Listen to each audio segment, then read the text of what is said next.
To dimensional motion हम लोग शुरू कर चुके हैं और उसमें काफ़ी सारा चीज़ हम लोग पढ़ चुके हैं। हम देख चुके हैं कि X directional and Y directional motion parameters form two independent set of motion equations, मतलब U X, V X, A X, S X, ये सब आपस में रिलेटेड है। U Y, V Y, A Y, S Y, ये सब भी आपस में रिलेटेड है, लेकिन ये दोनों ग्रुप के बीच में कोई लिंक नहीं है, they are independent of each other. हमारा जो projectile motion, ground to ground projectile motion, when a particle is thrown from ground with a speed u0 at an angle theta to horizontal ना। तो ये motion के बारे में previous class हम लोग काफी डिस्कशन किए हैं। Suppose this is what is ground, यहाँ से कोई एक चीज को u0 वेलोसिटी में फेंका गया और ये गया ऐसे, गिरा ऐसे। देखना चाहेंगे कि कितने लोगों का ये चीजें याद है। फटाफट आंसर बताना। If I consider this is my X axis, this is my Y axis, what is U X? U X का वैल्यू क्या था?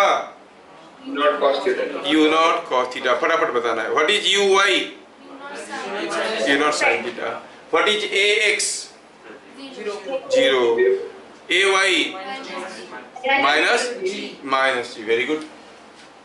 Now suppose we talk about the motion, तो जो टाइम ऑफ फ्लाइट है it depends upon vertical motion parameters और horizontal motion parameters।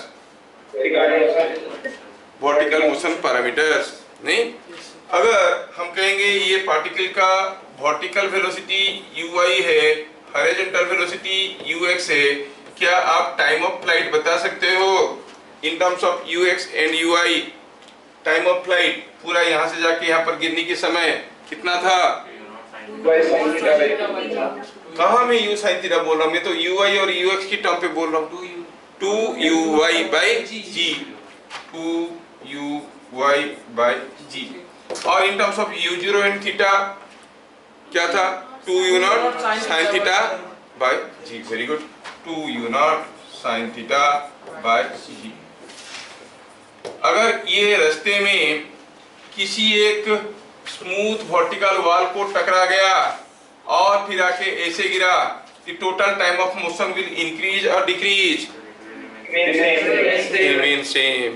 और अगर मैं कहूँ कि सपोज यहाँ से जोर से हवा चलने लगा और ये जो आपका मोशन था, ये मोशन ऐसा हो गया, तो आप क्या कहोगे?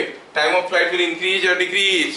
Remain same, because horizontal blow will affect the horizontal motion parameters। yes, time of flight depends upon vertical motion parameters।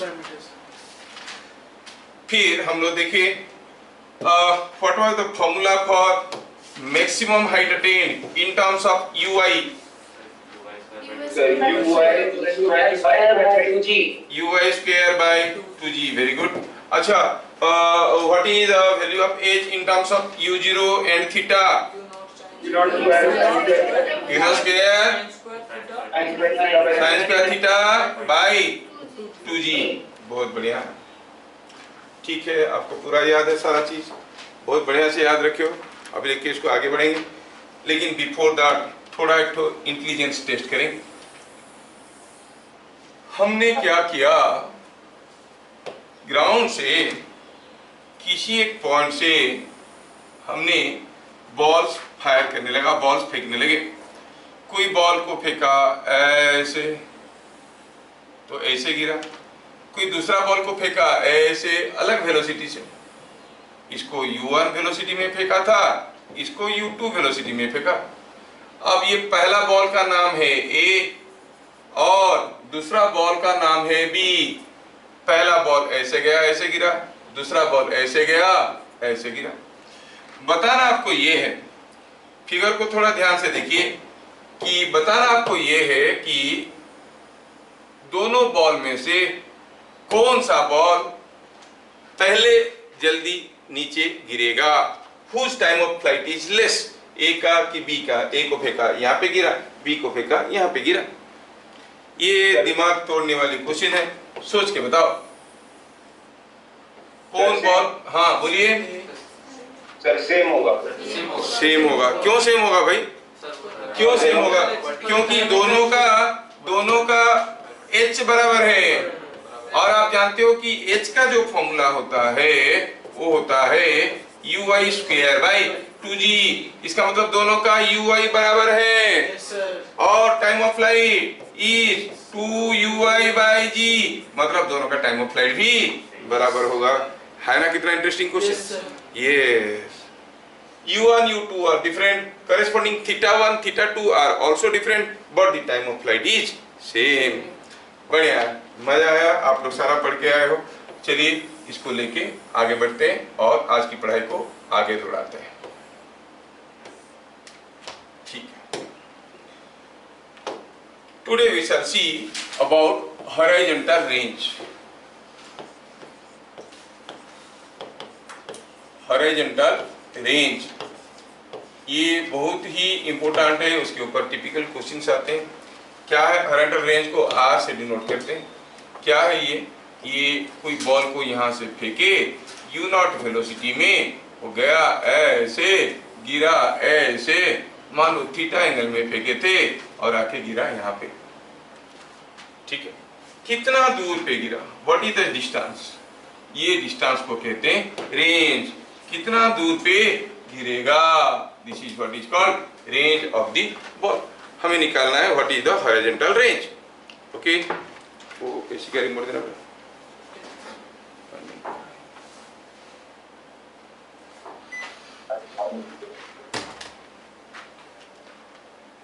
समझ में आया? रेंज निकालना है, मतलब जैसे मैं पहले भी बता चुका हूं कि टॉयटल मोशन में कोई न्यूमेरिकल करना है तो पहले हमें स्टार्टिंग पॉइंट और एंडिंग पॉइंट फिक्स करना होता है। यहाँ से यहाँ तक का मोशन देखना होता है। अब यहाँ से यहाँ तक का मोशन देखने के लिए और पता करने के लिए रेंज क्या होगा, हमें कौन सा मोशन पैरामीटर को एनालिसिस करना चाहिए। हॉरिजॉन्टल रेंज कितना दूर तक जाएगा, कौन से पैरामीटर को एनालिसिस करना चाहिए, हॉरिजॉन्टल मोशन पैरामीटर और vertical motion parameter. Horizontal motion parameter. अच्छा थोड़ा सोचो और बताओ ये कितना दूर पे गिरेगा। Obviously horizontal velocity, horizontal acceleration सब के ऊपर डिपेंड करता है, साथ साथ टाइम के ऊपर भी डिपेंड करता है कि नहीं?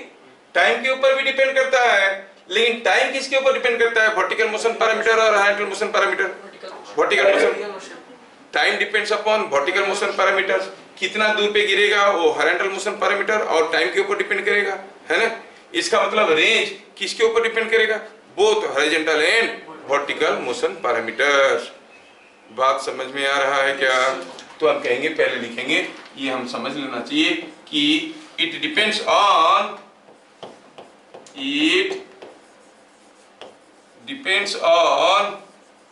हॉरिजॉन्टल मैं दोबारा फिगर बना लूंगा, ये फिगर थोड़ा अच्छा ठीक है, यही कर लेते हैं। Depends upon both horizontal and vertical motion parameters।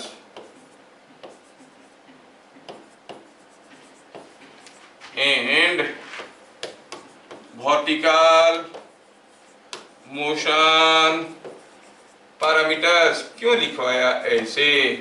क्योंकि अक्सर लोग याद रख लेते हैं कि time of flight depends upon vertical motion parameter, maximum height depends upon vertical motion parameter and horizontal range. नाम हॉरिजॉन्टल रेंज है तो it will depend upon horizontal motion parameter. वो गलत हो जाएगा, ये दोनों के ऊपर डिपेंड कर रहा है। दोनों के ऊपर क्यों डिपेंड कर रहा है? क्योंकि कितना दूर पे गिरेगा वो हॉरिजॉन्टल मोशन के पैरामीटर के साथ साथ टाइम के ऊपर डिपेंड करेगा। टाइम पे डिपेंड कर रहा है इसके ऊपर, है कि नहीं? वर्टिकल मोशन पैरामीटर ये depends on horizontal and vertical motion parameters. अच्छा ठीक है, तो अब हमें ए टू बी मोशन के बारे में पता करना है, कितना दूर पे गिरेगा ये आर पता करना है। क्या हमें यूएक्स मालूम है? यस, कितना होता है यू नॉट कॉस थीटा। क्या हमें ए एक्स मालूम है? 0। क्या हमें टी मालूम है ए से बी तक का? Yes, 2uy/g, or you say it is u0 2u0 sin theta by g। क्या हमें ए से बी मोशन के बारे में देखो, अगर मुझे पूछा गया डिस्प्लेसमेंट क्या होगा, आप कहोगे यही तो डिस्प्लेसमेंट है। तो डिस्प्लेसमेंट क्या है? एस का ये एक्स कंपोनेंट है। डिस्प्लेसमेंट का एक्स कंपोनेंट कितना है? आर। ये हमें पता करना है। क्या मेरी बात सबको समझ में आया? हमें क्या निकालना है? रेंज। वो क्या है? डिस्प्लेसमेंट। डिस्प्लेसमेंट का कौन सा कंपोनेंट? X component. तो एस एक्स हो गया आर। बहुत बढ़िया है। क्या ये जो डाटा हमारे पास है you x A x T, इसको यूज करके हम एस एक्स निकाल सकते हैं? हाँ। कौन सा फॉर्मूला लगाएंगे? S X is equal to, बोलिए क्या होगा? U X into T plus half A X square. लेकिन ए एक्स तो जीरो है, ए एक्स जीरो है, ए एक्स जीरो है तो ये गया काम से। तो एस एक्स का वैल्यू क्या है? आर। यू एक्स तो यू एक्स है और टी क्या है? 2ui/g और ये क्वांटिटी तो जीरो है, so it comes out to be 2ux/ui/g। देखा, ये horizontal as well as vertical motion parameter दोनों के ऊपर डिपेंड कर रहा है। रेंज का फॉर्मूला हमारे सामने आ गया 2ux/ui/g। ठीक है, जो हमें समझ में आया उसको थोड़ा और फैला के लिखेंगे। पॉइंट नंबर 3, हमें अभी अभी पता चला कि जो रेंज है वो है 2ux/ui/g और हमें ये भी मालूम है कि ux is u0 cos theta and ui is u0 sin theta. चलिए दोनों का वैल्यू डालते हैं। 2/g u0 cos theta into u0 sin theta. शायद आपको मालूम होगा कि there is a formula in trigonometry called sin 2 theta is equal to 2 sin theta into cos theta. Yes, 2 sin theta into cos theta, ये होता है sin 2 theta का formula. अगर आपको मालूम नहीं है तो लिख दो बगल में वी नो दैट। किसी को थोड़ी मालूम है, आपको मालूम है कि नहीं मालूम? नहीं, वो तो बोलेगा हाँ जानता है। We know that sin 2 theta is equal to 2 sin theta into cos theta. तो यहाँ पर 2 cos थीटा sin थीटा बन गया sin 2 theta. u0 into u0 हो गया u0 square, so it is u0 square sin 2 theta by g। Range का formula ये आ गया। रेंज का फॉर्मूला आ गया कितना? u0 square sin 2 theta by g। दो फॉर्मूले आए हमारे सामने। एक तो हुआ 2ux इंटू ui/g। इनफैक्ट ये कहां से आया? ये यहां से आया। रेंज हो गया ux into T, ux into T. हम चाहेंगे तो थोड़ा इसको ऐसे भी लिखेंगे। कैसे बताओ? I will write range is equal to, I can write range is equal to, ऐसे लिखते हैं। थोड़ा सारे तरीके से याद रखने की कोशिश करते हैं। It is ux into T, है कि नहीं? कोई बॉल को फेंके, हॉरिजॉन्टल वेलोसिटी 10 मीटर पर सेकंड था, वो जाके 25 सेकंड के बाद गिरा, कितना दूर पे गिरेगा? 10 इंटू 25 ux इंटू टी। ज्यादा दिमाग लगाने की एकदम जरूरत नहीं है। समझ में आ रहा है क्या? तो range is ux into T. You can say it is 2ux/ui/g। Also you can say it is u square sin 2 theta by g। समझ में आया? बढ़िया है, बढ़िया है, समझ में आ गया। Now let us go for point number 4। R is maximum for a particular value of u. For a particular value, for a particular value of u, for a particular value of u, कोई एक particular value के लिए R is maximum when, suppose कोई आपके पास gun है, आप इस gun को ऐसे फायर करोगे या ऐसे फायर करोगे, कितना एंगल में हॉरिजॉन्टल के साथ फायर करोगे कि रेंज सबसे ज्यादा दूर होगा? ऐसा तो होता ही है। ये experience you must be having. जब कोई गार्डन में आप पानी देते हो, अगर पाइप को थोड़ा सा टेढ़ा करके रखोगे, पानी दूर तक गिरता है, और टेढ़ा करो और दूर तक गिरता है, और टेढ़ा करो फिर से पास आ जाता है। नहीं, एक पर्टिकुलर एंगल पे सबसे ज्यादा दूर पे क्या है वो एंगल? कौन सा एंगल पे ये सबसे ज्यादा दूर पे गिरेगा? चलिए ढूंढते हैं। For a particular value of u0, value of u naught, r is maximum when, r maximum कब होगा, u naught for एक particular value, मतलब u naught is fixed, जब ये sin 2 थीटा maximum होगा, नहीं, और sin 2 थीटा का maximum value क्या है, 1 से ज्यादा नहीं हो सकता, p by h, क्या p कभी h से ज्यादा हो सकता है, नहीं, it cannot be more than 1, maximum value is p by h, तो when sin 2 theta is equal to 1, मतलब sin 2 theta is equal to sin 90, तो मतलब थीटा कितना है भैया, 45 डिग्री, इसका मतलब थीटा, इससे पता चला 2 theta is 90, you can say right like this, 2 theta is 90 और थीटा is 45 डिग्री, 45 डिग्री में फेंकोगे सबसे ज्यादा दूर में गिरेगा।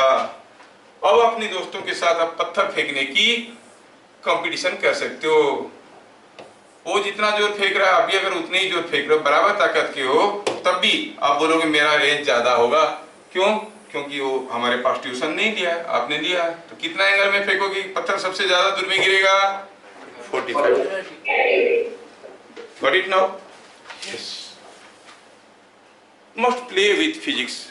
आज ही घर में जाके किसी अगर एक पाइप में पानी आ रहा है तो इसके लेके एक्सपेरिमेंट करो, पाइप हॉरिजॉन्टल पड़ा है, धीरे से टेढ़ा करो, देखो पानी कहां पर जाके गिर रहा है, फिर the jet is striking the ground, धीरे धीरे एंगल बढ़ाते जाओ, एंगल बढ़ाते जाओ, एंगल बढ़ाते जाओ, देखोगे रेंज बढ़ते जा रहा है, एक पर्टिकुलर एंगल में रेंज होगा, उसके बाद फर्दर बढ़ाओगे रेंज घटेगा, मतलब जहां पर मैक्सिमम होगा वहां पर पाइप 45 डिग्री है, चाहो तो आप प्रोट्रैक्टर लगा के मेजर कर सकते हो, नहीं एग्जैक्टली 45 डिग्री होगा। इंटरेस्टिंग। अच्छा, रेंज मैक्सिमम है जब थीटा 45 डिग्री है, साइन टू थीटा 1 है, तो एंड मैक्सिमम रेंज कितना होगा बताओ, रेंज का मैक्सिमम वैल्यू कितना होगा भाई, रेंज का मैक्सिमम वैल्यू होगा, अब साइन टू थीटा की जगह 1 बोल दो, साइन टू थीटा की जगह 1 बोल दो, तो बन गया यू नॉट स्क्वायर बाई जी, है ना। कोई गॉन जो यू नॉट स्पीड में बुलेट फायर कर सकता है, कितना दूर तक मार सकता है, यू स्क्वायर बाई जी, उससे ज्यादा दूर मार ही नहीं सकता हो, समझ में आ रहा है। अगर बुलेट का स्पीड मालूम है या फिर कोई गॉन का मैक्सिमम स्पीड कितना है, बुलेट कितना स्पीड में निकल रहा है जानना चाहते हो, तो 45 डिग्री में मारो, कितने दूर पे गिरा, रेंज निकाल दो, that is U square by G, bullet का स्पीड वहां से पता चल गया। एक चीज को दूसरे से हम निकाल सकते हैं, क्या मेरी बात समझ में आ रहा है। तो they will ask you like this, when a gun was fired at different angles, the maximum range covered was 100 meters, find the velocity of the bullet, muzzle velocity of the bullet, bullet कितना velocity में निकल रहा था, मतलब u naught square by जी का value है 100, वहां से हमें u नॉट निकालना है। क्या मेरी बात समझ में आ रहा है, ठीक है, तैयार हो जाओ, ऐसे ऐसे बुलेट हम भी फायर करने वाले हैं, तो आप लोगों को तब आंसर देना पड़ेगा। बढ़िया, ये समझ में आया, रेंज के बारे में ये हमें समझ में आया। फिर से रिकॉल करते हैं, बहुत ही इंपॉर्टेंट आर्टिकल है। पहला तो हुआ जो अक्सर बच्चे गलत कर देते हैं, horizontal range of A projectile depends upon vertical motion parameter और हॉरिजॉन्टल मोशन पैरामीटर, दोनों के ऊपर डिपेंड करता है। अच्छा, what is the formula for derive an expression for range, अगर स्कूल में पूछा तो आप इसको लिख सकते हो, ठीक है ना। फिर क्या लिखना है, what is the formula for range, I have given you 3 फॉर्मूले, तीनों एक जैसे ही है लेकिन तीनों याद रखोगे तो अलग अलग किस्म के न्यूमेरिकल फटाफट बनेंगे, ठीक है ना। पहला फॉर्मूला है range is equal to ux into T, T क्या है, टाइम ऑफ फ्लाइट। दूसरा फॉर्मूला क्या है, 2ux uy बाई जी। तीसरा फॉर्मूला हुआ u naught square sine 2 theta by G. तो रेंज का हमें 3 फॉर्मूला सामने आया, नहीं। फिर हमें पूछा गया कि रेंज मैक्सिमम कब होता है, at what angle A particle must be projected so that it's range will be maximum, कौन सा एंगल में थ्रो करने से रेंज मैक्सिमम होगा, आपको गेट 45 डिग्री, फिर you throw it at 45 degree, the range is maximum. बढ़िया। What is the maximum range of a projectile, ground to ground projectile? The maximum range is u naught square by g।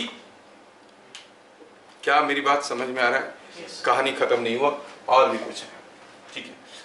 Number 5,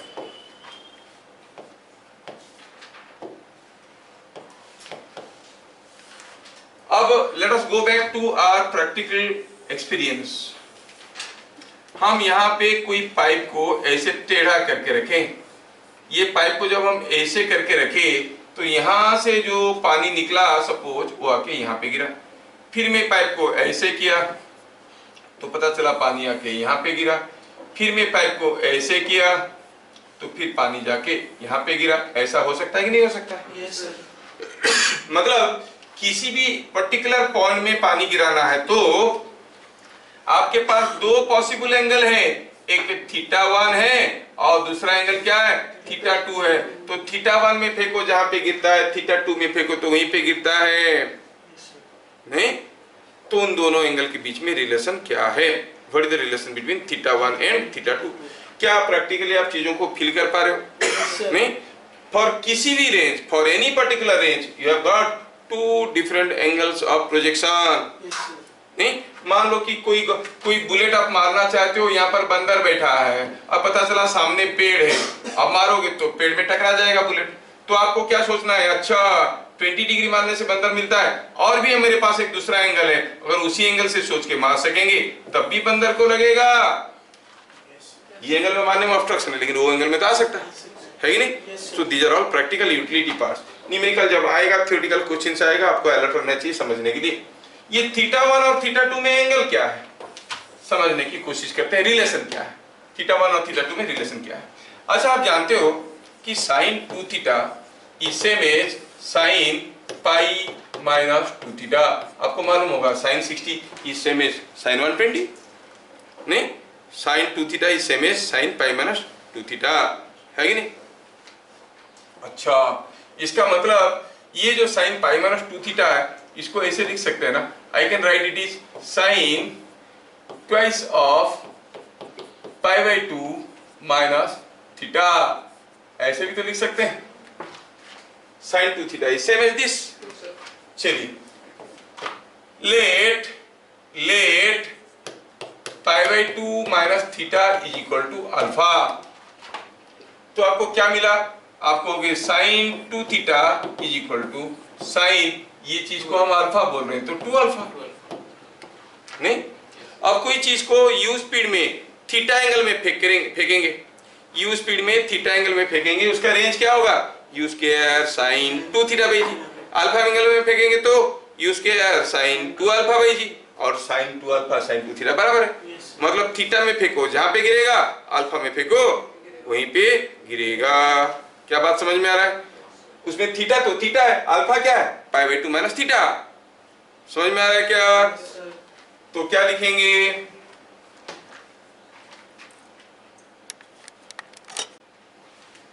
क्या लिखेंगे हम लोग? यहाँ पे लिखेंगे 10 when a particle is projected at angle theta or 90 minus theta to horizontal, it covers same horizontal range। क्या ये बात समझ में आया? कोई गॉल को मैं 30 डिग्री एंगल में फायर किया, बुलेट कहीं पे गिरा, कोई दूसरा बोला कि 30 में नहीं फायर कर सकते, दूसरा एंगल में फायर करो। कौन सा एंगल में फायर करेंगे कि बुलेट वहीं पे गिरेगा? 60 डिग्री। 10 डिग्री में फायर करने से जहां पे गिरता है, कौन सा एंगल में फायर करने से वहीं पे गिरेगा? 80 डिग्री, नहीं? अच्छा, तो हम देख रहे हैं कि अगर कोई बुलेट को 45 में फायर कर रहे हैं, रेंज इसका मैक्सिमम हो रहा है, उसके नीचे कोई एंगल के लिए रेंज यहाँ पे हुआ, ऊपर कोई एंगल के लिए रेंज यहाँ पे हुआ, सेम पॉइंट में रेंज बन रहा है फॉर 2 डिफरेंट एंगल्स। अगर ये एंगल थीटा है, दूसरा वाला एंगल कितना है? 90 माइनस थीटा। थोड़ा घुमा फिरा के सोचो, अगर ये हॉरिजॉन्टल के साथ थीटा कर रहा है तो ये वाला वेक्टर हॉरिजॉन्टल के साथ 90 माइनस थीटा कर रहा है, मतलब वर्टिकल के साथ क्या एंगल कर रहा है? थीटा। इसका मतलब कोई बुलेट को, कोई गॉन को हॉरिजॉन्टल के साथ थीटा एंगल करके फायर करो या वर्टिकल के साथ थीटा एंगल करके फायर करो, it will follow the same horizontal range. क्या बात समझ में आ रहा है? सो सेम स्टेटमेंट को थोड़ा दूसरा इंटरप्रिटेशन के साथ हम लिखेंगे। 10 10 10 when fired 8 angle theta to horizontal or vertical, it covers same horizontal range. Wait for covers same horizontal range. तो जस्ट टू समराइज, अगर थीटा और अल्फा एंगल, दो एंगल में हम हॉरिजॉन्टल के साथ कोई बुलेट को फायर करते हैं, it cover same horizontal range. Theta और अल्फा में क्या रिलेशन है? Alpha is equal to how much theta? It is 90 minus theta. ये भी समझ में आया। मतलब कोई गॉन को अगर हम हॉरिजॉन्टल के साथ थीटा एंगल में फायर करेंगे, जहां पे गिरेगा ये बुलेट, जहां पे गिरेगा, और हॉरिजॉन्टल के साथ कौन सा एंगल में फायर करने से वहीं पे गिरेगा? 90 माइनस थीटा। मतलब ये एंगल 90 माइनस थीटा है। हॉरिजॉन्टल के साथ थीटा, तो ये हॉरिजॉन्टल के साथ 90 माइनस थीटा। ये सेकंड वाला केस हॉरिजॉन्टल के साथ 90 माइनस थीटा एंगल कर रहा है, मतलब वर्टिकल के साथ क्या एंगल कर रहा है? यस, यही बोल रहा था मैं लास्ट पॉइंट में। मैं ये बोल रहा था कि when a bullet is fired at an angle theta to horizontal और theta to vertical, it covers the same horizontal range. समझ में आया क्या? बढ़िया है, समझदार बच्चे हैं हमारे। ठीक, ये चीज समझ में आया। तो रेंज के बारे में कितने सारे इंटरेस्टिंग चीज देख लिए, नहीं? बहुत सारे इंटरेस्टिंग चीज देख लिए। अब मैं एक दो तो छोटा छोटा एक्स्ट्रा चीज बताऊंगा, क्योंकि आपके अंदर भी कुछ अच्छे बच्चे हैं। एक दो तो छोटे छोटे चीज बताऊंगा रेंज के बारे में, थोड़ा याद रखना। और स्पेशल केस, सपोज हम कहेंगे कोई गॉन को यहां से फायर किया गया और ऐसे गया, हो ऐसे गया, ऐसे गिरा। सेम गॉन को किसी एक दूसरा एंगल में भी फायर किए और वो ऐसे गया और यहीं पे गिरा। थोड़ा फिगर गंदा हो गया, मैं दूसरा फिगर बना रहा हूँ। सेम फिगर बनाऊंगा थोड़ा सा दूसरे ढंग से। हाँ, कोई गॉन को ऐसे फायर किया तो यहाँ पे गिरा, ऐसे फायर किया तो यहाँ पे गिरा। तो अगर पहला वाला फायरिंग में दोनों का केस में स्पीड क्या है? u0 है। मतलब पहला वाला केस में firing angle was 40 degree, 40 suppose, नहीं? तो दूसरा केस में फायरिंग एंगल कितना होगा? 50 डिग्री। तभी तो रेंज बराबर होगा। अच्छा, पहला चीज हुआ कि हम जानते हैं कि रेंज मैक्सिमम कब होता है? मतलब ये दोनों के बीच में अगर फेंकेंगे रेंज मैक्सिमम होगा तो 45 डिग्री में थ्रो करने से। अच्छा, 45 डिग्री में थ्रो करने से रेंज मैक्सिमम होता है। अब सोच के बताना है 44 में फेंकने से ज्यादा रेंज होगा कि 46 में फेंकने से ज्यादा रेंज होगा? सेम होगा। मतलब सोचो। अच्छा, अभी बताओ 43 में फेंकने से ज्यादा रेंज होगा कि 44 में फेंकने से ज्यादा रेंज होगा? क्योंकि 45 के जितने नजदीक होगे उतने ज्यादा रेंज होगा। 43 में फेंकने से ज्यादा रेंज होगा कि 46 में फेंकने से ज्यादा रेंज होगा? सोचो, सोचने वाली चीज है। 43 एंगल में फेंकेंगे रेंज ज्यादा होगा कि 46 में रेंज ज्यादा होगा? 43 में जितना होता है 47 में होता है। हम लोग 46 में फेंक रहे हैं, मतलब 45 के और पास आ रहे हैं, तो रेंज ज्यादा हो जाएगा। तो 43 में ज्यादा होगा कि 46 में ज्यादा होगा? 46 में। ये रीजनिंग समझ में आ रहा है? वो सिंपली पूछेंगे a gun is fired at an angle 43 degree और 46 degree, in which case range is more. आपको sin 2 थीटा निकालना है, ना 43 का वैल्यू आता है ना 46 का आता है। मर गए।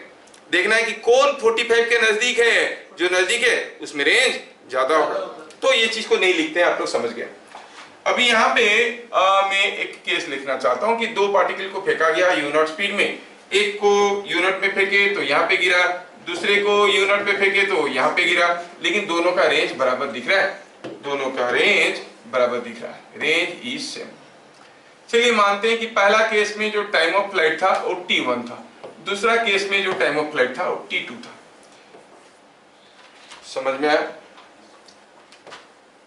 When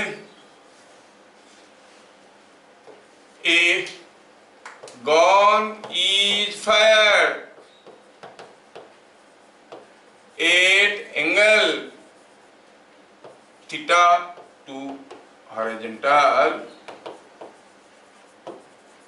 और 90 minus theta to horizontal, it covers same horizontal range। कितना? R। हाँ सर ये तो जानते थे, नया क्या है, क्यों लिखवाया इसको, क्यों लिखवाया बता रहे हैं। अब रेंज दोनों केस में बराबर हुआ, ठीक है। बताओ इस केस में T1 टाइम ऑफ फ्लाइट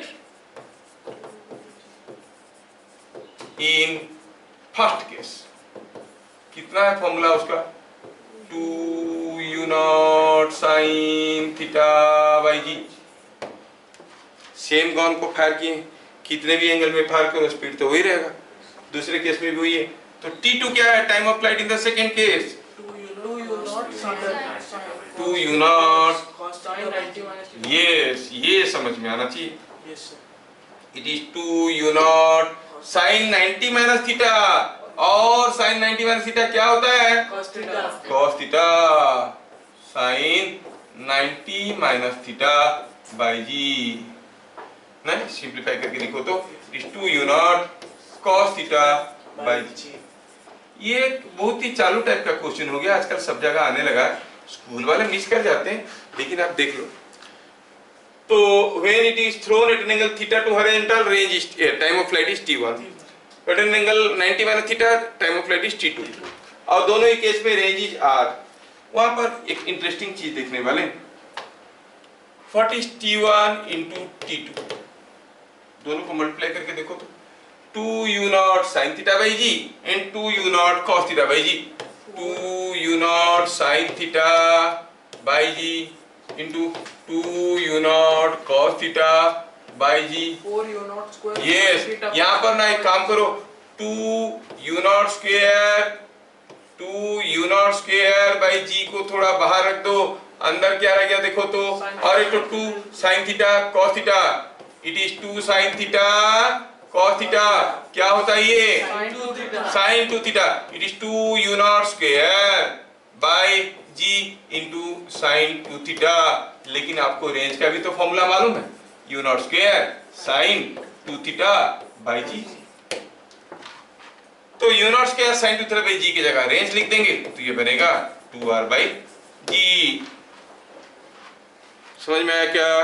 कहने का मतलब हुआ ये लंबा डेरिवेशन आपको याद नहीं रखना है, हो सकता है स्कूल वाले पूछेंगे कि प्रूव इट बोल के बोलेंगे, लेकिन वो बोलेंगे कि कोई एक पार्टिकल को ऐसे फायर किया गया, in the figure shown a particle was thrown at same speed at two different angles, the time of flights in the two cases were T1 and T2, बताओ व्हाट वाज द रेंज? ये 3 second है, ये 5 second है, बताओ range कितना है? Formula क्या हो गया? T1 T2 equal 2r by जी। वहां से r पता चल जाएगा। समझ में आया क्या? अगर इधर से फेंको u0 स्पीड में, जहां पे गिरेगा, इधर से फेंको u0 स्पीड पे, वहीं पे गिर रहा है, तो रिलेशन हुआ T1 T2 is equal to 2r by g. School वाले इसको प्रूफ करने के लिए डाल सकते हैं। Sir T1 T2 g. T1 T2 is equal to 2r by g. Sir 2r होगा क्या? 2r बाई जी हुआ ना? देखो यहाँ पर एक जी था, ये जो sin 2 थीटा था, ये जी कर दिया ना, ये जी स्क्वायर था, ये गड़बड़ हो गया, ये जी स्क्वायर था। अरे 2 एक तो बाहर रख दिए मेरे भाई।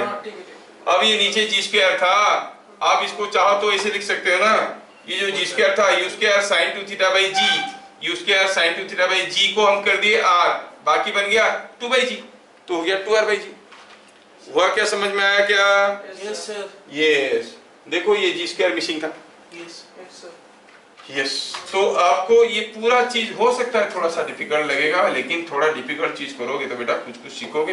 ये इसको एक स्टैंडर्ड फॉर्मूला लेके रख लो, this is called a derived formula. School वाले पूछेंगे तो प्रूफ करने के लिए कहेंगे, लेकिन एंट्रेंस वगैरह में डायरेक्ट क्वेश्चंस इसके ऊपर आएंगे। ठीक है, रेंज के बारे में हम लोग कितने सारे चीज अभी देख लिए। अब मैं चाहूंगा कि हम लोग कुछ क्वेश्चंस करें। रेंज देख लिए हैं और टाइम ऑफ फ्लाइट देख लिए हैं, मैक्सिमम हाइट देख लिए, चलिए आज की क्लास में हम लोग थ्योरी देखते हैं, अगले क्लास में हम लोग इसके ऊपर न्यूमेरिकल भी देखेंगे। ठीक है, हम हॉरिजॉन्टल रेंज समझ चुके हैं। Let us find out instantaneous velocity.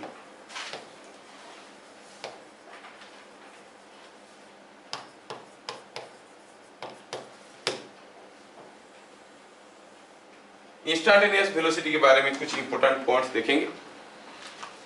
Velocity कैसे निकालते हैं, इससे वेक्टर नहीं, आप जानते हो कि velocity is a vector can be written as vx और vy कोई पूछेगा इंस्टैंटेनियस वेलोसिटी बताओ, तो आप कहोगे कौन से समय में बताओ। इंस्टैंटेनियस वेलोसिटी अलग अलग समय में अलग अलग होता है। अच्छा, t = 3 सेकंड पे बताओ वेलोसिटी क्या था, समझ में आ रहा है? t = 3 सेकंड में हम vx निकाल सकते हैं, कैसे? ux + ax × t। vy निकाल सकते हैं uy + ay × t। ux और ax को यूज करके vx निकाल देंगे, uy ay को यूज करके vy निकाल देंगे। एक बार vx और vy मिल गया। कोई पूछेगा स्पीड कितना है बताओ, वो तो कोई भी बता सकता है, speed is magnitude of velocity, ऐसे करके कर सकते हैं। Yes, sir. किसी भी समय में आपको अगर वेलोसिटी पूछा गया तो आप आसानी से निकाल सकते हो, नहीं? Yes. क्योंकि अगर हमें vx मिल गया, ux मिल गया तो स्पीड मिल जाएगा। vx निकालेंगे कैसे? ux + ax × t। ux ax मालूम है, वो टाइम दिया रहेगा। Yes, sir. vy is uy + ay × t। uy ay मालूम है, t दिया रहेगा, तो हमें इंस्टैंटेनियस वेलोसिटी मिल जाएगा। हाँ, पहला चीज ये है, याद रखने वाली चीज है, जो vx है, you know it is ux + ax × t, और ax क्या है? 0। x 0 है तो vx क्या बन गया? Same as ux। मतलब शुरू में हॉरिजॉन्टल वेलोसिटी जितना है, हर वक्त हॉरिजॉन्टल वेलोसिटी वही है, Yes, sir. नहीं? Yes, sir. हर वक्त हॉरिजॉन्टल वेलोसिटी वही है, तो आप कहोगे the as horizontal acceleration is 0। Horizontal acceleration मतलब ax is 0, therefore as horizontal acceleration is 0, therefore horizontal velocity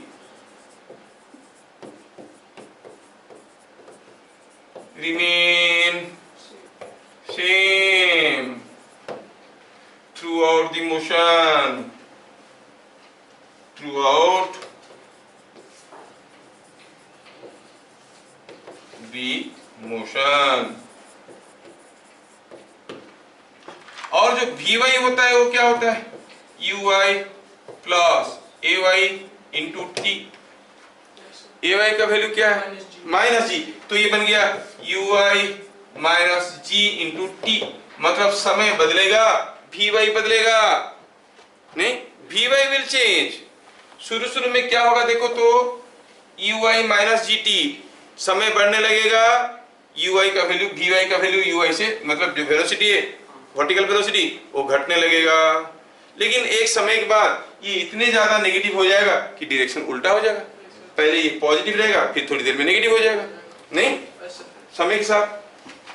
अच्छा, तो अगर ये दोनों वेलोसिटी को मैं थोड़ा ड्रॉ करके देखूं ये कैसे दिख रहा है। Suppose this is what is the projectile motion. आप कहोगे कि शुरू में उसके पास एक हॉरिजॉन्टल वेलोसिटी था, ऐसा एक वर्टिकल वेलोसिटी था, सपोज कुछ ऐसा। जब वो आके यहां पे पहुंचा तब हॉरिजॉन्टल वेलोसिटी वही रहेगा, horizontal velocity is not going to change. आप कहोगे horizontal velocity is not going to change. एक मिनट थोड़ा, हाँ कलरिंग कर दें, अब बढ़िया। अब देखो हॉरिजॉन्टल वेलोसिटी यहाँ पे कितना है, जितना यहाँ पर था सेम रहेगा यहाँ पे भी, है ना? तो हॉरिजॉन्टल वेलोसिटी यहाँ पे इतना रहेगा, लेकिन यहाँ पर पहुंचते पहुंचते वर्टिकल वेलोसिटी थोड़ा कम हो गया होगा। देखो यहाँ पे ज्यादा था, द कंपोनेंट इज डिक्रीजिंग, है कि नहीं? कंपोनेंट ग्रेजुअली घट रहा है। अच्छा,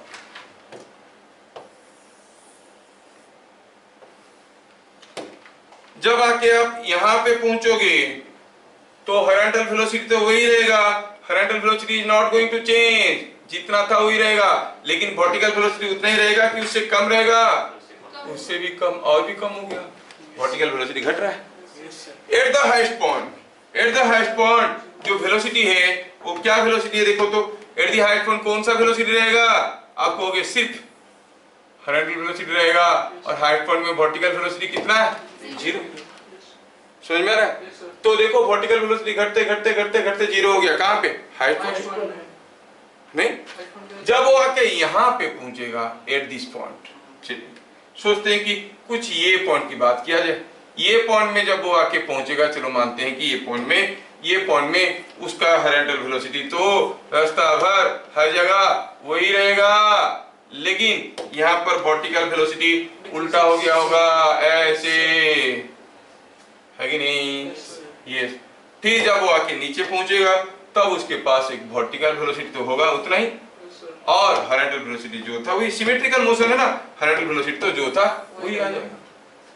तो व्हाट यू सी, शुरू में ये ux था, ये uy था, ये dy है, घट रहा है, लेकिन ये हरदम ux है। What is the horizontal component of velocity at this point, ये v है। हमें यहाँ पर वेलोसिटी का हॉरिजॉन्टल कंपोनेंट निकालना है, नहीं उसको vx कहेंगे, Yes, sir. लेकिन ना v दिया है ना थीटा दिया है, लेकिन vx मालूम है, कितना है vx, ux u not cos theta. Yes, sir. समझ में आ रहा है क्या, हर जगह हॉरिजॉन्टल वेलोसिटी बराबर है। अगर शुरू में हॉरिजॉन्टल वेलोसिटी था 10, वर्टिकल वेलोसिटी था 20, तो यहाँ पर आते आते शायद ये हो गया होगा 15, लेकिन ये रहेगा 10, ये हो जाएगा 5, ये रहेगा 10, वर्टिकल वेलोसिटी 0, ये रहेगा 10, यहाँ पर हो गया नीचे की तरफ तो -15, लेकिन ये रहेगा 10। हरदम horizontal component of velocity is 10 metre पर second, it is not changing, why, because ax is 0, Yes, yes, sir. Vx is equal to ux plus ax into t, as there is no horizontal acceleration, there will be no change in horizontal velocity। Yes, sir. ठीक है, इससे लगे हाथ हमें और भी एक चीज समझ में आ गया, what is the velocity at the highest point, only horizontal velocity कितना है वो, ux। समझ में आया क्या, Yes, sir. यहाँ पर ये चीज हमें समझ में आया कि horizontal velocity at the highest point is same as ux। अच्छा, तो बात करें यहाँ पे हमें समझ में आया कि vx equal to this, इससे समझ में आया कि velocity at the highest point of motion, velocity at highest point of motion is equal to कितना है, ux, this is equal to u not cos theta. जब भी हम कोई प्रोजेक्टाइल को फेंकते हैं हाईएस्ट पॉइंट में वेलोसिटी होता है u नॉट cos थीटा। समझ में, हाँ सर ये वाला जो वेलोसिटी से होता है हमारे कंट्रोलर, वो सिर्फ ये प्रोजेक्टाइल मोशन के लिए से होता है, या फिर अगर ऐसे ग्राफ के फॉर्म में अगर जैसे जाता है अगर वैसे कोई बॉडी ट्रैवल करेगा, वैसा कोई बॉडी ट्रैवल करेगा तो उसके एक्सीलरेशन को देखना पड़ेगा ना। यहाँ पर हॉरिजॉन्टल एक्सीलरेशन 0 है, क्योंकि weight is the only force acting on it, weight is vertical, उसका हॉरिजॉन्टल कंपोनेंट 0 है, there is no horizontal acceleration, तभी जाके होता है ना। हाँ, तो u cos थीटा हो गया velocity of the highest point. लगे हाथ और एक चीज बताना चाहेंगे, ओवरऑल एवरेज वेलोसिटी, तो क्या है भाई, यहां से फेंके यहां पे गिरा, नहीं, टोटल डिस्प्लेसमेंट पे टोटल टाइम, टोटल डिस्प्लेसमेंट कितना है r, टोटल टाइम t, और क्या आपको याद है कि r क्या था, ux into t by t, t को खा गया, it is same as ux और u नॉट cos थीटा। याद रखना, हॉरिजॉन्टल वेलोसिटी है u not cos theta, velocity at the highest point is u naught cos theta, overall average velocity is also u naught cos theta। समझ में आया? Yes, sir. Next bit number 4,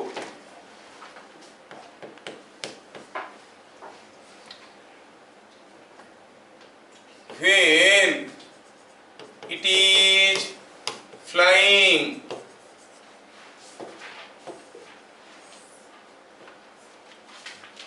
perpendicular to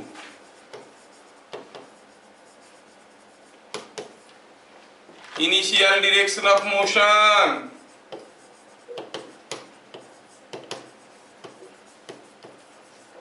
अब देखो कोई चीज को फेंके हम ऐसे और गया ऐसे, गिरा ऐसे। शुरू में हमने फेंका उसको ऐसे, है ना, और ये था उसका डायरेक्शन ऑफ मोशन, ये ऐसे था, इस डायरेक्शन में फेंके थे। बोला जब वो इनिशियल डायरेक्शन के साथ परपेंडिकुलर जा रहा था, मतलब सोचो कि इसके साथ परपेंडिकुलर करके, हाँ, जब वो यहाँ पे था तो वो परपेंडिकुलर टू दिस डायरेक्शन जा रहा था, परपेंडिकुलर टू जा रहा था मतलब कुछ ऐसे जा रहा था। जब वो कुछ ऐसे जा रहा था तब उसका मोशन इनिशियल डायरेक्शन के साथ 90 डिग्री कर रहा था। क्या केस समझ में आया?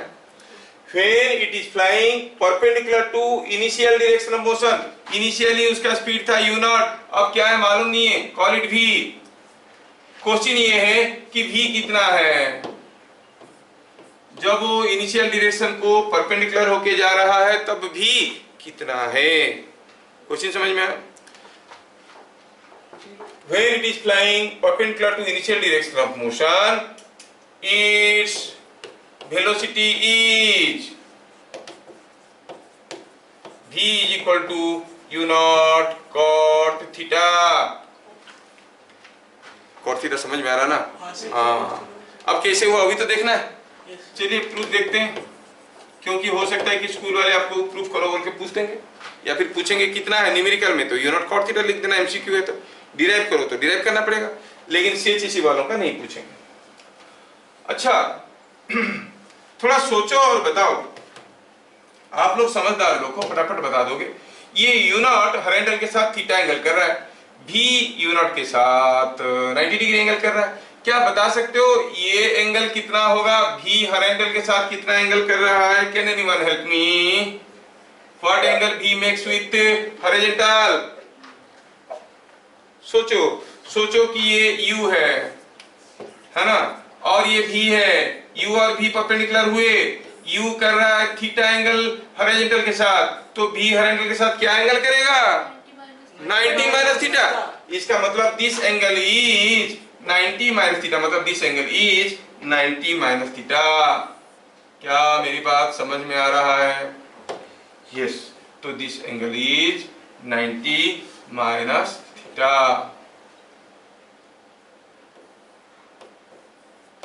ये वेलोसिटी है v।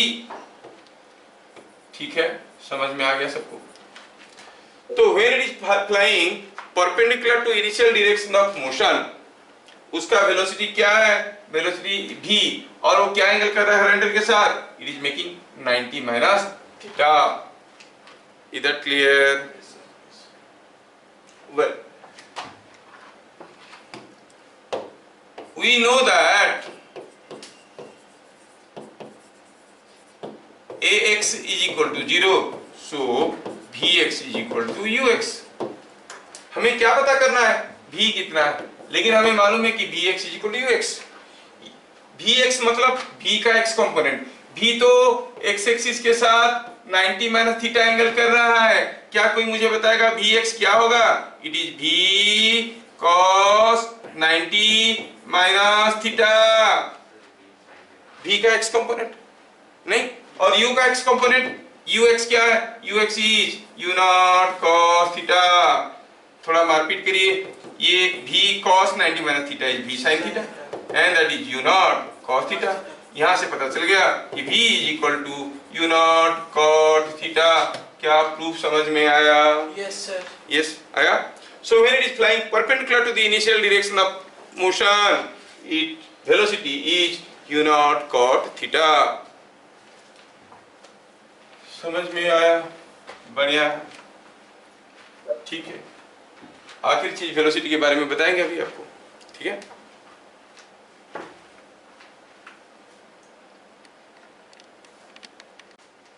चलिए आखिरी important point regarding velocity, speed at A height h, ये जो इंस्टेंटेनियस वेलोसिटी की हेड में मैं जितना सारा चीज आपको बताया अभी, they are all 1 mark questions. आपके इसके ऊपर स्कूल लेवल में लॉन्ग क्वेश्चंस क्या आते हैं, derive an expression for maximum height, time of flight और हॉरिजॉन्टल रेंज, और explain when range is maximum, derive an expression for the maximum range, ये सब लॉन्ग क्वेश्चन आएगा। अभी जो बता रहे हैं वेलोसिटी के बारे में, ये सब 1 मार्क वाला क्वेश्चन है। कोई चीज को u वेलोसिटी में थीटा एंगल में फेंक दिए, बताओ what is the velocity at the highest point, जिसको हर बार तुम बोलते हो जीरो, वो जीरो नहीं है। क्या है हाईएस्ट पॉइंट में velocity, u not cos theta. What is the overall average velocity, u not cos theta. समझ में आ रहा है? ये सब 1 मार्क वाले क्वेश्चंस आएंगे।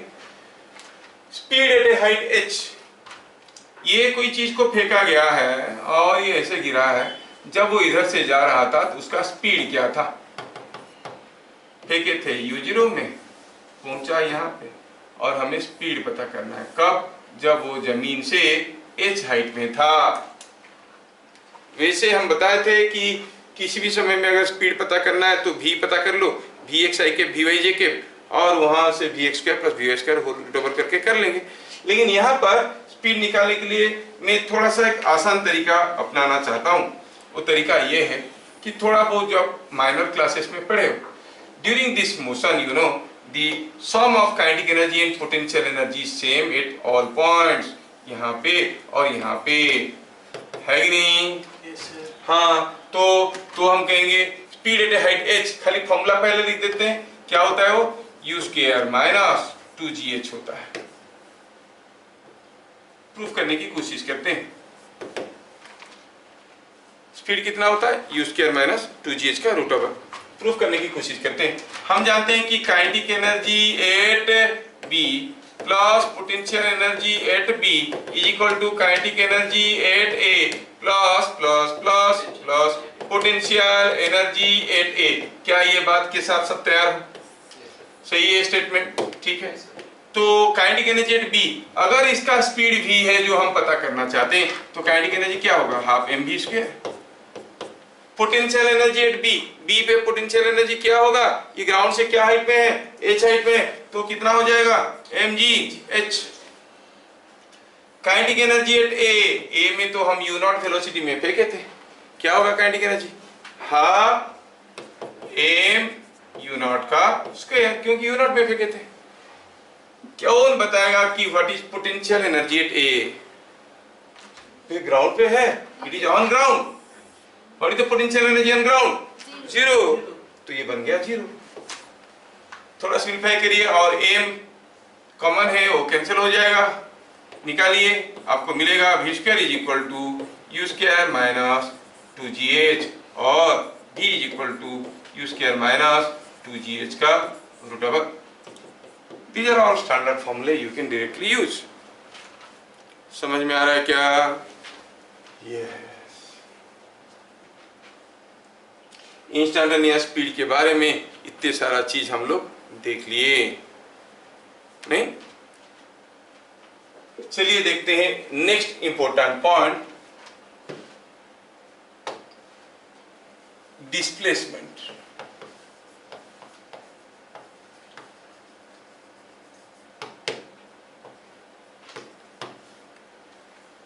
कोई पार्टिकल को यहां से फेंका गया है, ऐसे गया, ऐसे गिरा, जब वो यहां पर आया तब उसका डिस्प्लेसमेंट दिखने में कुछ इस किस्म का था, ठीक है। अब ये जो डिस्प्लेसमेंट था, उस डिस्प्लेसमेंट का x कंपोनेंट होगा और एक y कंपोनेंट भी होगा। ये हो गया y कंपोनेंट और ये हो गया x कंपोनेंट। सपोज हम पार्टिकल को ओरिजिन से फेंकें, now it is at the point xy, तो उसका x कंपोनेंट है x और y कंपोनेंट कितना है 1। सिंपल सा है। अगर हमें पूछा गया कि बताओ what is the displacement after in time t, हाँ तो हम कहेंगे ये सारा चीज पता चल गया, तो हम कह देंगे कि s is equal to sx i cap plus sy j cap. sx कैसे निकालेंगे, t सेकंड के बाद बताओ डिस्प्लेसमेंट क्या है, तो आपको होगी sx i cap plus sy j cap. sx कैसे निकालेंगे, uxt plus half axt square, ux ax मालूम है, sy क्या है, uit plus half ayt square, ui ay मालूम है। तो अगर कोई पूछेगा कोई बुलेट को 20 मीटर पर सेकेंड 30 डिग्री एंगल में फेंक दिए, 2 सेकंड के बाद बताओ उसका डिस्प्लेसमेंट क्या होगा, तो आपको u दिया है, थीटा दिया है, ux मालूम है, u not cos theta, uy भी मालूम है, u not sine theta, ax मालूम है 0, ay मालूम है -g, sx निकाल सकते हो, sy निकाल सकते हो 2 सेकंड के बाद। एक बार sx sy आपको मिल गया तो आप डिस्प्लेसमेंट लिख सकते हो। अगर वो पूछेंगे how far is the particle from the starting point, starting point से पार्टिकल कितने दूर पे है, that is magnitude of displacement, मतलब sx का स्क्वायर प्लस sy का स्क्वायर होल ओवर कर दो। मैं पूरा कोशिश कर रहा हूं कि आपको समझ में आ जाए, क्या सचमुच में मेरा कोशिश कामयाब हो रहा है? Is it understood? फाइन। तो ये बात है, मतलब अगर हमें डिस्प्लेसमेंट निकालने के लिए कहा गया किसी भी समय पे हम आसानी से निकाल सकते हैं, है ना? ठीक है, ठीक है। तो यहां पर एक इंपोर्टेंट क्वेश्चन स्कूल में पूछते हैं, derive an expression for trajectory. Trajectory किसको कहते हैं? ट्रेजेक्टरी मतलब पाथ ऑफ द पार्टिकल, कौन सा पाथ में वो पार्टिकल जा रहा है, ठीक है, कौन सा पाथ में पार्टिकल जा रहा है। तो यहां पर हम निकालना चाहते हैं कि हम कहेंगे, अगर हमें पूछा गया sx तो हम सीधे सीधे लगा सकते हैं uxt plus half axt square, और sy पूछेगा तो uyt plus half ayt square, ये पता कर सकते हैं एट एनी टाइम t, और यहां से हमारा डिस्प्लेसमेंट मिल जाएगा। नाउ पॉइंट नंबर 1 में एट एनी टाइम t हम जानते हैं कि जो sx है वो क्या है, uxt plus half axt square, और हमको मालूम है ax का वैल्यू कितना होता है, ax कितना होता है 0, तो ये बन गया 0, uxt है, sx का वैल्यू क्या है x, ux तो u not cos theta whole into t, so at any time t x हो गया, उसका x कंपोनेंट ऑफ डिस्प्लेसमेंट क्या हो जाएगा, u not cos theta into t। अच्छा sy क्या होगा, yes, similarly sy will be uyt plus half ayt square, uy तो यहाँ पर ay 0 नहीं है, माइनस g है, uy तो है u not sine theta into t minus g t square by 2, क्योंकि ay का वैल्यू है माइनस g, ठीक है। अब sy का वैल्यू क्या है, sy same as y is this, x is this, नहीं तो ठीक है। thus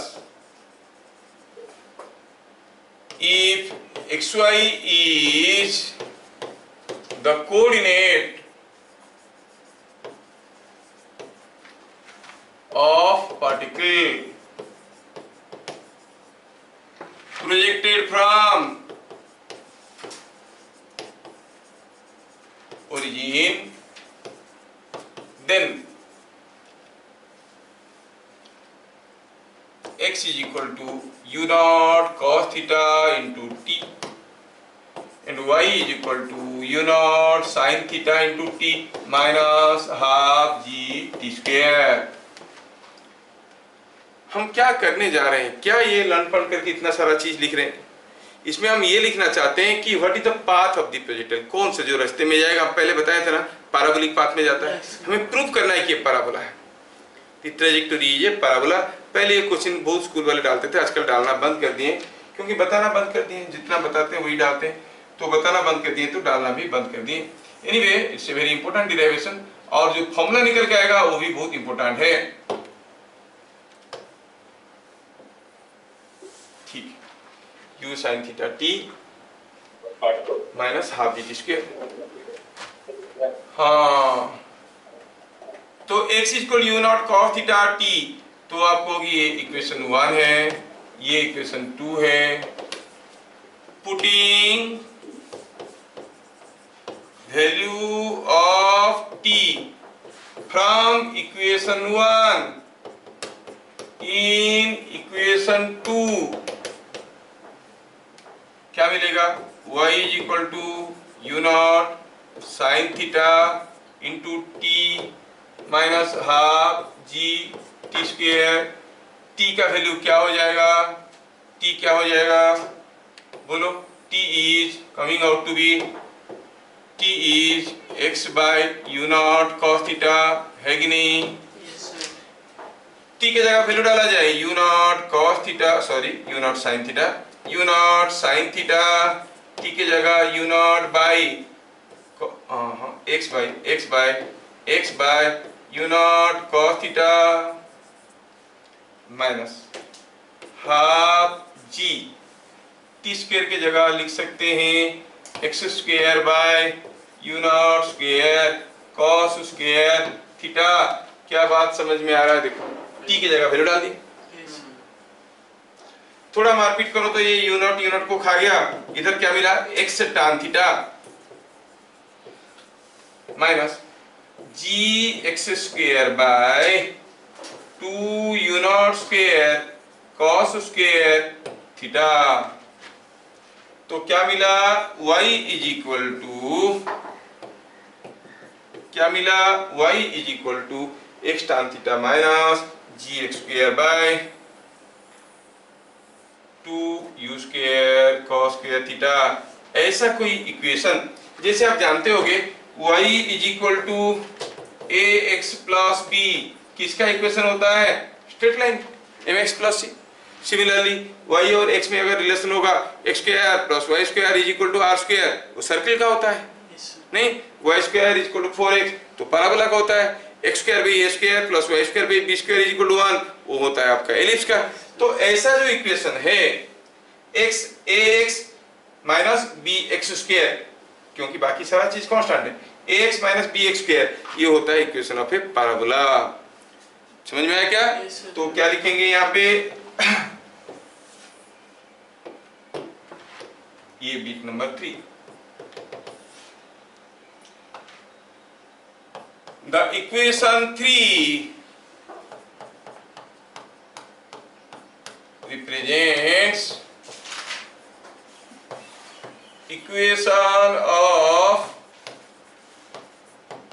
a parabola. Hence trajectory किसको कहते हैं? पाथ को, जिस रास्ते में जा रहा है, of projectile is a parabola.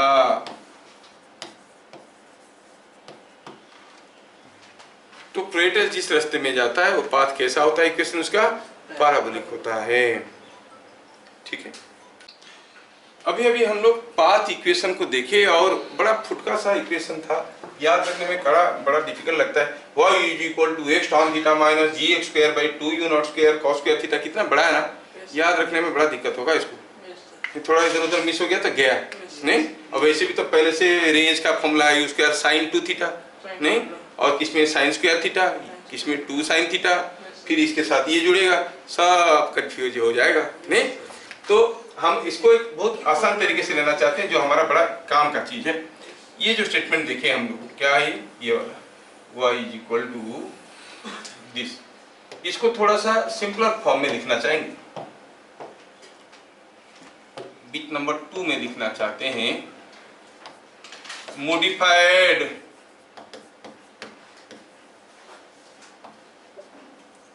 Path equation. Modified क्यों लिख रहे हैं? मोदी का जमाना है तो मॉडिफाइड लिख रहे हैं नहीं, क्या मालूम कभी राहुल फाइड भी लिखेंगे नहीं, ऐसा नहीं, मॉडिफाइड मतलब चेंज। तो इसमें देखेंगे कि हम इंपोर्ट इंपोर्ट इंपोर्ट ये इक्वेशन को थोड़ा मॉडिफाई करके लिखना चाहते हैं। पांच इक्वेशन ये था हमारा, निकला था, Yes, sir. कितना गंदा गंदा दिख रहा है, इसको थोड़ा बढ़िया से लिखते हैं। G x square minus by 2u² cos² theta, y is equal to x tan theta minus gx² by 2u0² cos² theta. ये इस इक्वेशन को थोड़ा मॉडिफाई करके लिखना चाहते हैं।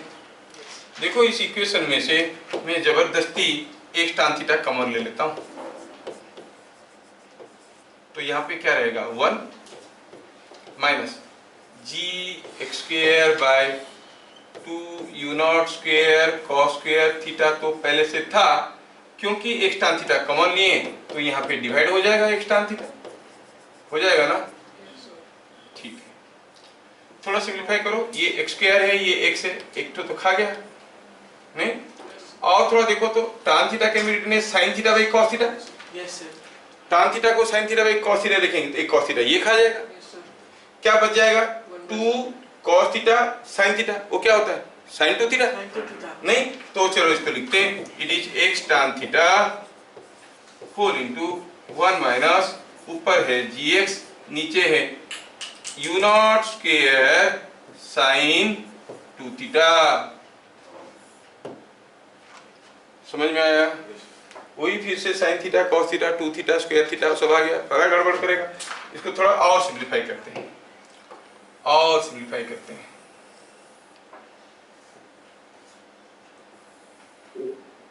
चलिए अब इसमें हम लिख सकते हैं equal to x tan theta, तो कॉमन गया था, ये y का वैल्यू था, ये y का वैल्यू था, तो y हो गया 1 माइनस gx बाई दिस। क्या इसको हम ऐसे लिख सकते हैं x by u0² sin 2 theta by g, ऐसे लिख सकते हैं, g को नीचे ला सकते हैं, ला सकते हैं ना। Yes, sir. यस, अभी u0² sin 2 theta by g कोई जाना पहचाना फॉर्मूला लग रहा है, किसका फॉर्मूला था sin 2 theta by g, range का नहीं। So this becomes very simple now, it is x tan theta into 1 minus x by r। अब याद रखना आसान हो गया कि नहीं? Yes, sir. Now the path equation is given by x tan theta into 1 minus x by r। ठीक है, बड़ा इंपॉर्टेंट है, याद रखना मेरे भाई। इसको क्या पता चला, इक्वेशन ऑफ ट्रैजेक्टरी मतलब पाथ क्या है, is y is equal to x tan theta into 1 minus x by r। कितना सिंपल है कि नहीं? Yes, sir. काफी बुक्स में ये फॉर्मूला नहीं दिया है, लेकिन बड़ा काम का फॉर्मूला है। जब भी इस फॉर्मूला का यूज आता है उसी को हम यूज करते हैं। क्या मतलब है इसका? मतलब इसका ये है कि यहां से अगर कोई चीज को हम फेंके कुछ एक डिस्टेंस x डिस्टेंस पे, y कितना है, x के जगह वैल्यू डालो y मिल जाएगा। At any distance x corresponding height y is found, नहीं? Yes. ठीक है, अगर कोई पूछेगा x1 डिस्टेंस पे क्या हाइट में था, y1 हाइट में था, यहां से x2 डिस्टेंस में उसका हाइट क्या था, यू से y2। सो किसी भी डिस्टेंस पे, हॉरिजॉन्टल डिस्टेंस पे अगर उसका हाइट पूछा जाएगा तो हम आसानी से इसमें से निकाल सकते हैं। समझ में आ रहा ना? बड़ा काम का फॉर्मूला है, यूज करेंगे। अब इसके ऊपर मैं आपको ढेर सारा न्यूमेरिकल भी दूंगा करने के लिए, अब इसको करो। तो प्रोजेक्टाइल मोशन का पहला केस जो था क्या था, ग्राउंड टू ग्राउंड प्रोजेक्टाइल। कोई चीज को जमीन से u0 वेलोसिटी से फेंके और थीटा एंगल में फेंके, पता चला वो जाके कहीं ग्राउंड पे ही गिरा। उस मोशन की जो एनालिसिस था, इसके बारे में हम लोग range, maximum height, time of flight, path of projectile सब कुछ निकाल दिए, इंस्टेंटेनियस वेलोसिटी निकाल दिए। Now let us go for case 2।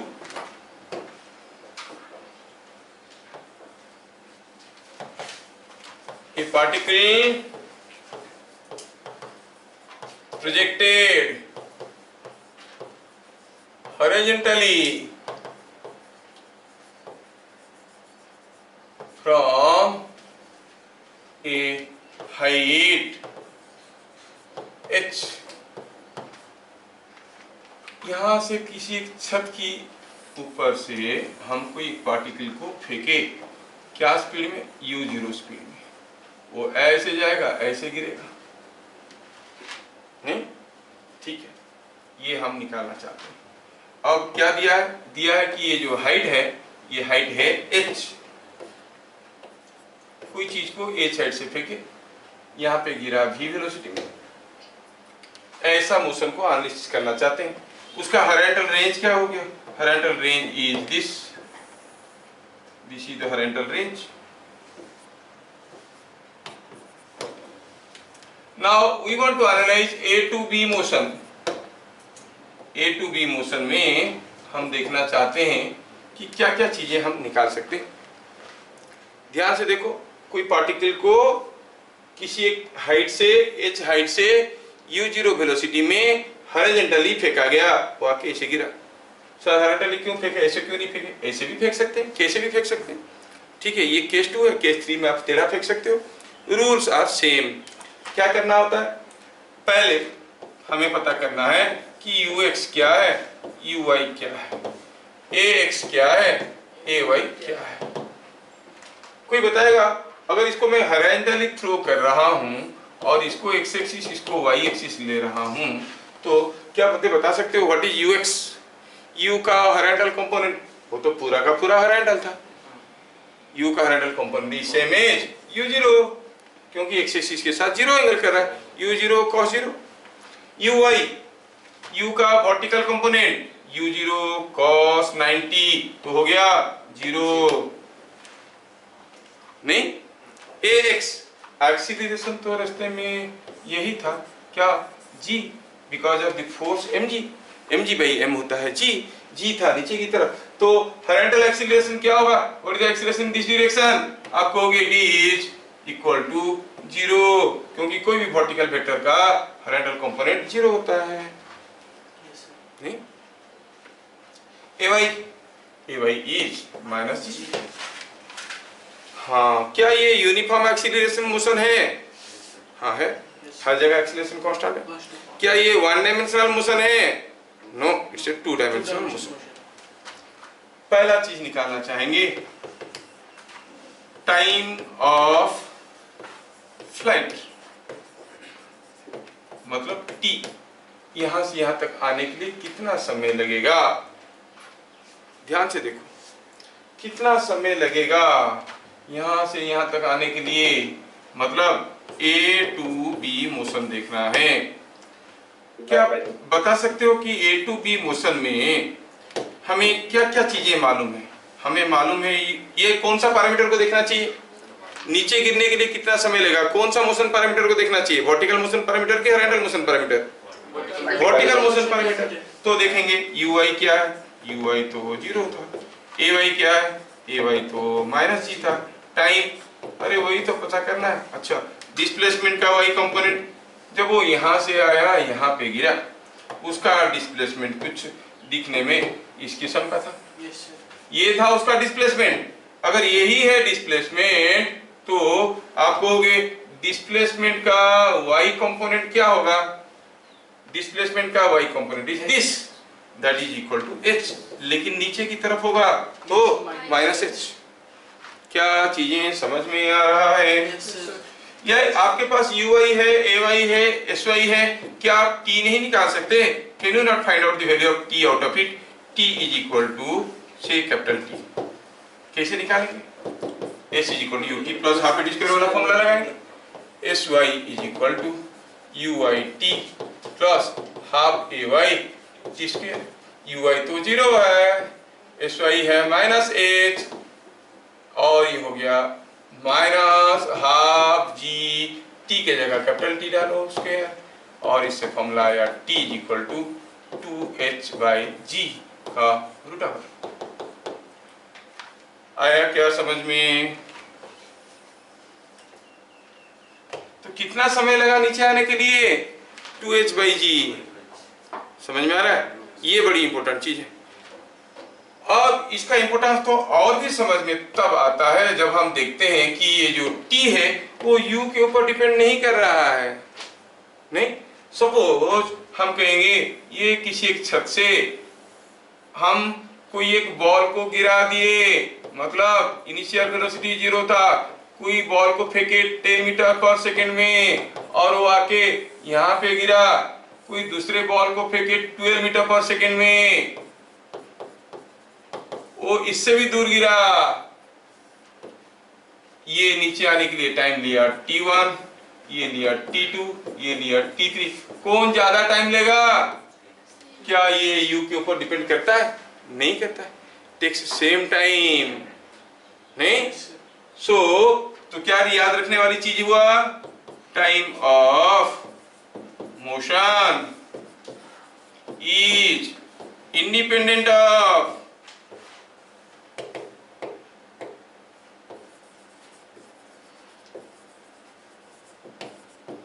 Initial horizontal velocity.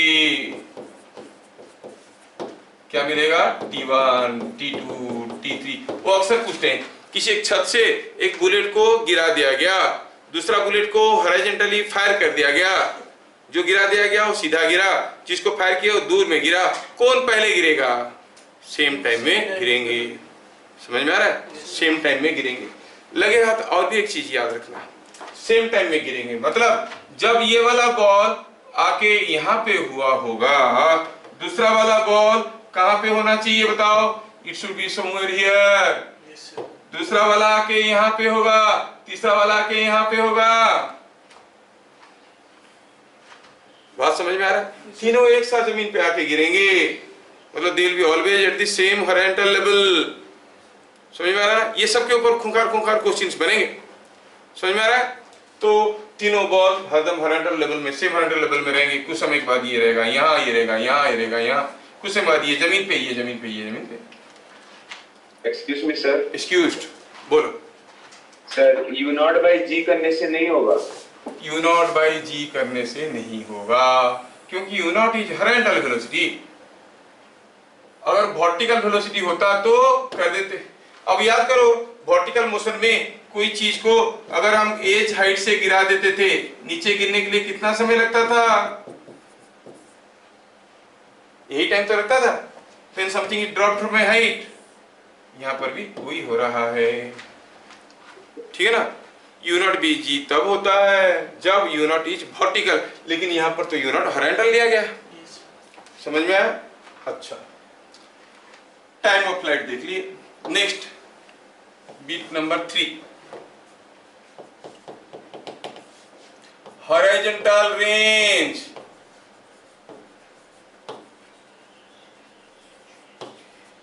कितना दूर पे गिरेगा? फेंके हम यहां से और गिरा यहां पे, कितना दूर पे गिरा हम जानना चाहते हैं। ये हाइट दिया हुआ है, ये h है, पूछा है बताओ ये कितना दूर पे गिरेगा, रेंज पता करना है। मतलब इसको फेंके तो थे u0 वेलोसिटी में, जब वो ऐसे गिरा यहाँ पे, हमें रेंज निकालना है। मतलब हमें क्या निकालना है? sx, s का x कंपोनेंट वो r है। क्या हमें ux मालूम है? Yes, u0।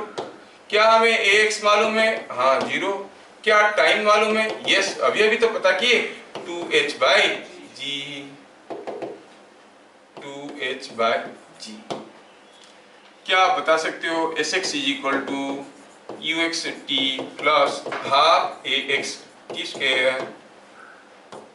रेंज का फॉर्मूला बनेगा कितना? u not into root over of 2h by जी, और ax तो 0 है, तो रेंज क्या हो गया? It is u not into root over of 2h by. Is that clear? ठीक है, सारा थ्योरी में आपको दे दिया। यहाँ पे इसका सारा थ्योरी खत्म होता है। Next class we shall devote only for numericals. I will share some numericals with you, you practice them. आके क्लास में करेंगे, प्रैक्टिस करना और क्वेश्चन को कॉपी में लिख लेना। तब हम करेंगे क्लास में, तो आपको क्वेश्चन लिखना नहीं पड़ेगा, खाली आंसर लिखेंगे। ठीक है, फिर मिलेंगे अगले क्लास। तब तक के लिए जय हिंद। जय हिंद सर। जय हिंद सर।